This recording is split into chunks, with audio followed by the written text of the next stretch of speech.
Muchísimas gracias por la oportunidad de estar junto a ustedes en este Foro Nacional de Participación Ciudadana en Proyecto de Nación, organizado por la Universidad Autónoma de Nuevo León. Es realmente un honor estar junto a ustedes compartiendo algunas de estas ideas, estudios, datos, conclusiones que un servidor y equipos en 107 países del mundo hemos estado generando en los últimos 11 años. Como ustedes van a ver, muy pronto vamos a explorar los mecanismos que han dado resultados significativos en la contención de grupos criminales y grupos terroristas alrededor del mundo. Es un estudio empírico basado en el trabajo de 753 personas en 107 países que han venido analizando expedientes judiciales, expedientes de inteligencia financiera, han venido entrevistando a víctimas, entrevistando a actores judiciales, fiscales, policías, jueces, y de esta manera se ha podido encontrar un común denominador importante en cuanto a las medidas de política pública que generan disminuciones significativas en 22 a 23 tipos de delitos organizados alrededor del mundo. Queremos señalar que la delincuencia organizada, como tal, como empresa criminal, no se dedica solamente al tráfico de drogas, como saben muy bien los miembros del público, de la audiencia. La delincuencia organizada, ante todo, son empresas criminales con estructuras variables, según sea el país, según sea la región, que se dedican a 23 tipos de delitos. La delincuencia organizada mexicana se dedica a 22 de los 23 tipos de delitos que monitoreamos mundialmente en 107 países. Nos gustaría comenzar a hablar sobre los aspectos a abordar en esta ponencia. En principio, esta presentación y esta ponencia van a explicar los factores que causan la defectuosa implementación de políticas públicas contra la corrupción y la delincuencia organizada cuando están estas dos vinculadas. Y también explica los factores asociados a los altos índices de delincuencia organizada y de corrupción en el planeta y específicamente en México. México, como ustedes van a ver dentro de muy poco, está entre los países con mayor flagelo,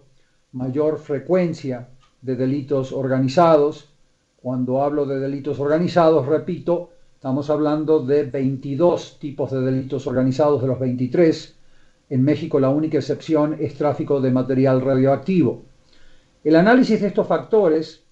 se fundamenta no en especulaciones académicas ni en especulaciones subjetivas, sino en casos internacionales examinados, causas judiciales ligadas a delincuencia organizada. Y se fundamenta en las mejores prácticas que ya están plasmadas en la Convención de Palermo contra la delincuencia organizada. Se denomina la Convención de las Naciones Unidas contra la Delincuencia Organizada, Convención de Palermo porque fue firmada en la ciudad de Palermo, Italia, en el año 2000, y la Convención de Mérida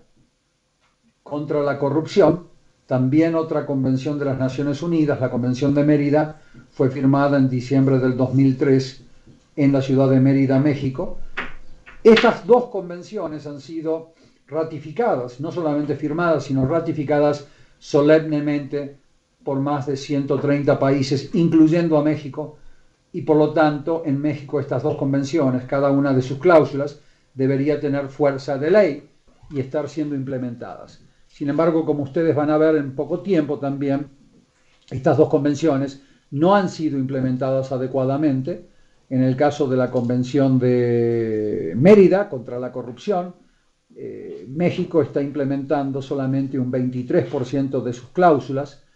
y deja de implementar, por lo tanto, un 77% de las cláusulas que contienen medidas contra la corrupción, lo que explica por qué México está pasando por este periodo tan tenebroso, esta pesadilla que está viviendo México desde hace ya demasiados años. Vamos a examinar los factores ligados a estos dos flagelos, delincuencia organizada y corrupción, y después se van a proponer medidas correctivas de orden legislativo, de orden de implementación de la norma, porque siempre uno tiene que fijarse en la ley y en los libros, pero también hay que fijarse en cuál es el nivel de implementación práctica de la ley, porque México es uno de los países que posee marcos legislativos de última generación, en muchos casos, muy bonitos en los libros, en los códigos. Sin embargo, el récord mexicano de implementar estas leyes es muy pobre. Por lo tanto, tenemos que pensar en por qué es tan pobre este tipo de implementación legislativa. Esa es un poco la tónica de esta presentación, y aquí en esta lámina que tienen frente a ustedes, ustedes podrán encontrarse con tres marcos legislativos internacionales que sirven de base para el combate a la delincuencia organizada y la corrupción ligada a la delincuencia organizada. El primero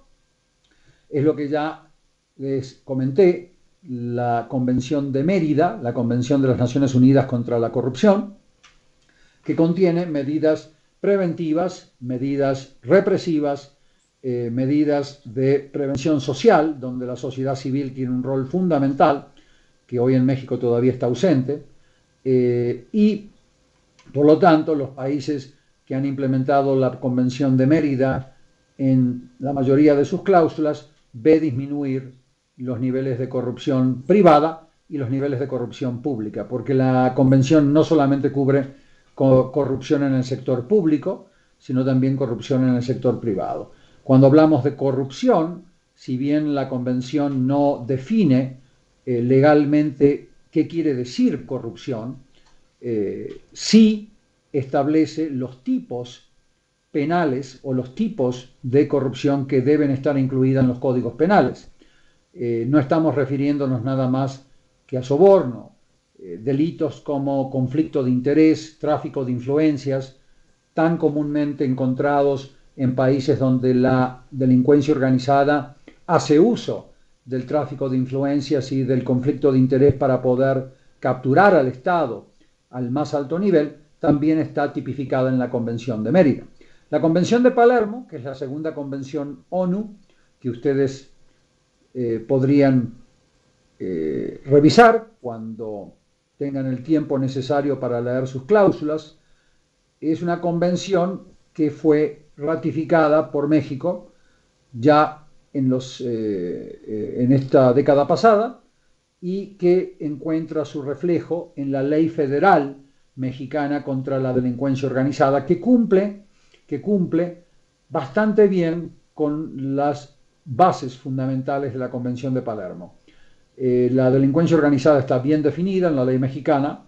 los instrumentos para combatirla están bien definidos en la ley mexicana, pero hay una escasez de elementos preventivos para combatir la delincuencia organizada, y a ellos nos vamos a referir en los próximos minutos.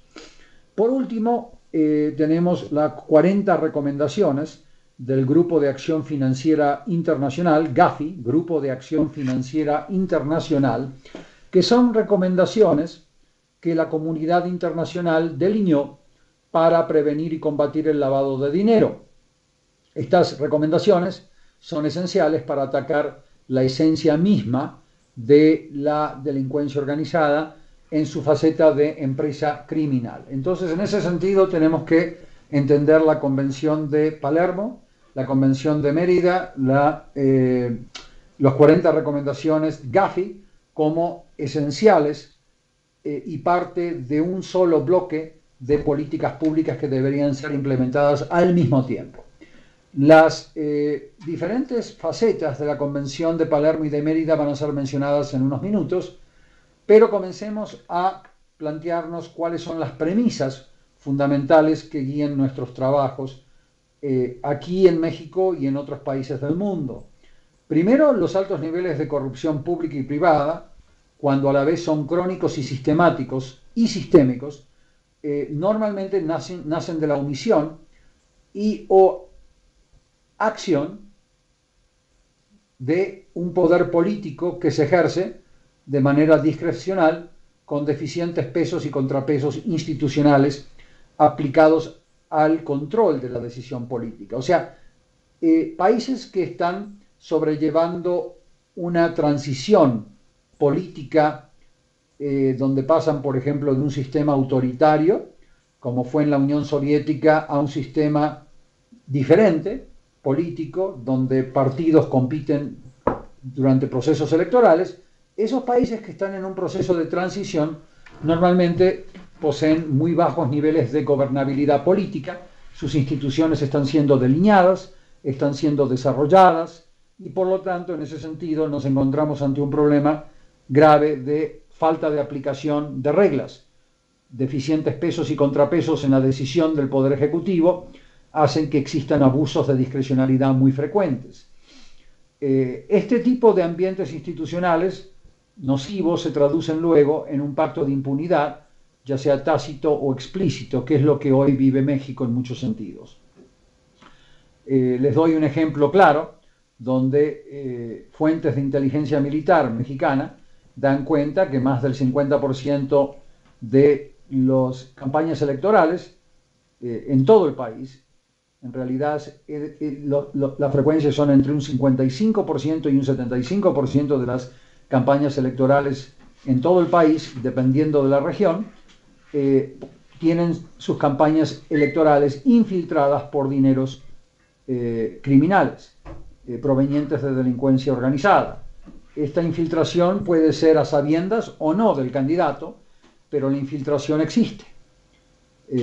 Lo cierto es que este tipo de ambiente nocivo de infiltración de campañas políticas tiene varios impactos. El primer impacto, que es obvio, es que la voz del pueblo, la voz del ciudadano, de la ciudadana, no es el factor decisivo en el proceso electoral, sino lo es la voz de las mafias. Por lo tanto, estos sistemas electorales que están muy infiltrados por grupos criminales como el mexicano, se los denominan mafiocracias más que democracias, en el sentido de que son las mafias las que sesgan el proceso electoral y sesgan la posterior implementación de políticas públicas como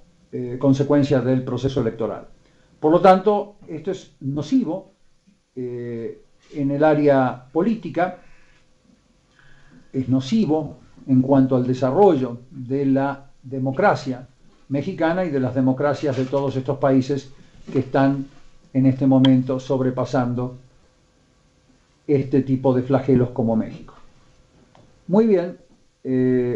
como les decía antes, hay un problema grave en cuanto a que este ambiente institucional de pobre gobernabilidad política se refleja luego en las distorsiones que se promulgan a través de instrumentos jurídicos defectuosos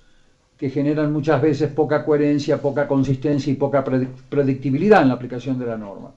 Les doy un ejemplo claro, que es la Ley de Extinción de Dominio Federal, que se aprobó hace muy poco tiempo y que de alguna manera es una ley que está plagada de trabas procesales para poder extinguirle el dominio patrimonial